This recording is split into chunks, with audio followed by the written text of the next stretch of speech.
ठीक है कि हमें मूर्ति के खिलाफ होना चाहिए कि मूर्ति का समर्थन में होना चाहिए।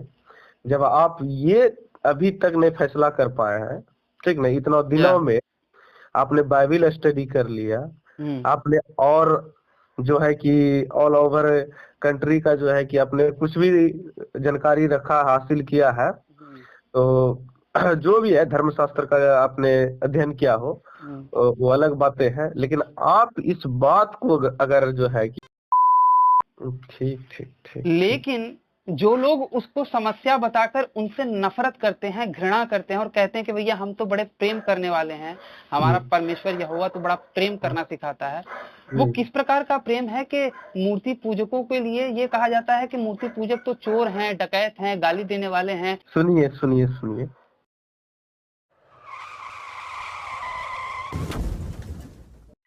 नमस्ते सभी को मित्रों, वैचारिक मंथन यूट्यूब चैनल पर मैं आपका साथी आशीष चौरसिया आप सभी का हार्दिक स्वागत एवं अभिनंदन करता हूं। तो मित्रों, आज आप लोगों के समक्ष मैं अपनी आगे आने वाली चर्चा का एक छोटा सा हिस्सा रख रहा हूं। आप सब भी सुनिए एवं निर्णय लीजिए। चार के समान कह रहे हो? हेलो भाई साहब जी, एक मिनट, ठीक ना, आप बोल रहे हैं, ठीक ना जी, हर एक बातों का कुछ ना कुछ अर्थ होता है, आप बोलते जा रहे हैं, ठीक ना, आप धीरे धीरे जो है ना, आप सवाल और जवाब दोनों हो तो बेहतर, ज्यादा समझ में आएगा दोनों भाई को, जी, ठीक ना। जी। आप मूर्ति पूजा के पक्ष में हैं या विपक्ष में? मेरा मानना ये है कि मूर्ति पूजा, मानना नहीं, आप बस हम इतना जानना चाहते हैं। मैं उसके निष्पक्ष में हूँ। इस पक्ष में है कि पूजना चाहिए। निष्पक्ष का अर्थ आप नहीं जानते? नहीं नहीं नहीं जानते, आप बताइए। निष्पक्ष का अर्थ ये होता है कि ना तो मैं उसके पक्ष में हूँ और ना ही मैं उसके विरोध में हूँ, ना तो मुझे उससे कोई लाभ है, ना तो मुझे उससे कोई समस्या है। ठीक ठीक ठीक। लेकिन जो लोग उसको समस्या बताकर उनसे नफरत करते हैं, घृणा करते हैं और कहते हैं कि भैया हम तो बड़े प्रेम करने वाले हैं, हमारा परमेश्वर यहोवा तो बड़ा प्रेम करना सिखाता है, वो किस प्रकार का प्रेम है कि मूर्ति पूजकों के लिए ये कहा जाता है कि मूर्ति पूजक तो चोर हैं, डकैत हैं, गाली देने वाले हैं, व्यभिचारी हैं। सुनिए सुनिए सुनिए, आप बीच नाव में है, बीच धार में है, ठीक ना, आपको अभी ये तक नहीं पता है, ठीक ना, कि हमें मूर्ति के खिलाफ होना चाहिए कि मूर्ति का समर्थन में होना चाहिए।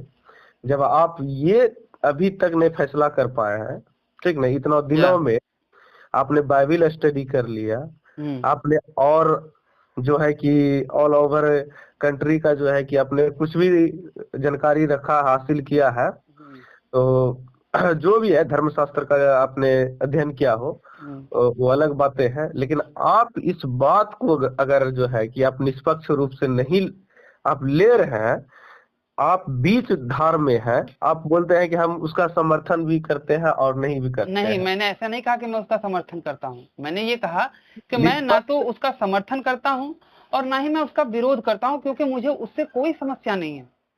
समस्या नहीं है आपको, ठीक ना? हाँ। क्यों कोई समस्या है? क्योंकि देखिए, मूर्ति पूजक ने मेरे विरुद्ध में कुछ नहीं बातें बोली हैं। जैसे कि मूर्ति पूजकों के किताबों में ईसाइयों के विरुद्ध में कोई बात नहीं लिखी है, लेकिन ईसाइयों की किताब में मूर्ति पूजकों के खिलाफ भर भर के जहर उगला गया है।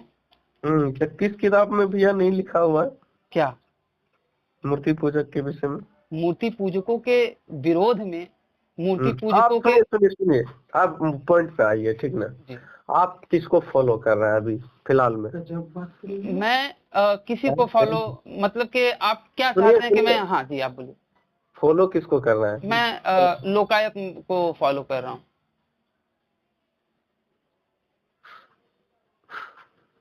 ये क्या है?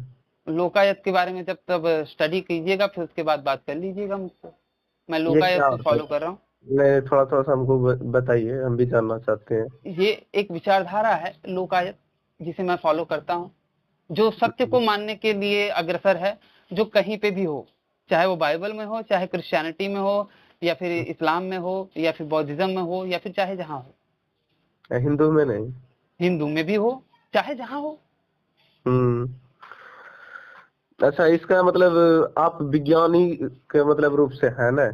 वैज्ञानिक रूप से नहीं, वो सत्य कहीं पे भी मिल जाए मैं उसे एक्सेप्ट करने के लिए अग्रसर हूँ। लेकिन बात ये है कि छोड़ दीजिए, आप ये बात को ही करना छोड़ दीजिए, ठीक ना? आप ना तो इधर के हैं ना तो उधर के हैं, ठीक ना? आप मनोवैज्ञानिक के रूप में हैं और आप इसी में रहिए। नहीं और आप धार्मिक, सुनिए, आप धार्मिक के आधार पर बात करने का जो है ना अधिकार भी आप रखते हैं, लेकिन अधिकार तो नहीं होना चाहिए, क्योंकि आप मैं आपको बताऊं क्या अधिकार है मेरा, कि मैं क्रिश्चियनिटी को मानना चाहता हूं, क्योंकि मुझे वो ज्यादा सही लगता था एक समय पे। लेकिन जब क्रिश्चियनिटी में मुझे गड़बड़ियां मिल रही हैं, क्योंकि मैं मानना चाहता हूं, लेकिन अगर मुझे उसमें गड़बड़ियां मिल रही हैं तो ये आपका दायित्व बनता है, क्योंकि आपने माना है उसे, किसी का त्याग करके आपने क्रिश्चियनिटी को माना है, तो आपको अच्छे से पता होना चाहिए ना कि भैया क्रिश्चियनिटी में क्या क्या अच्छाइयां हैं। बिल्कुल बिल्कुल भैया, सब चीज आपको मिल जाएगा, ठीक ना? आप क्रिश्चियनिटी की एक अच्छाई बताइए जिसने पूरी मानवता को फायदा पहुंचाया हो। बस पूरी मानवता को यही फायदा पहुंचाया है कि हमें बना दिया, यही सबसे बड़ी बात। किसने बनाया है?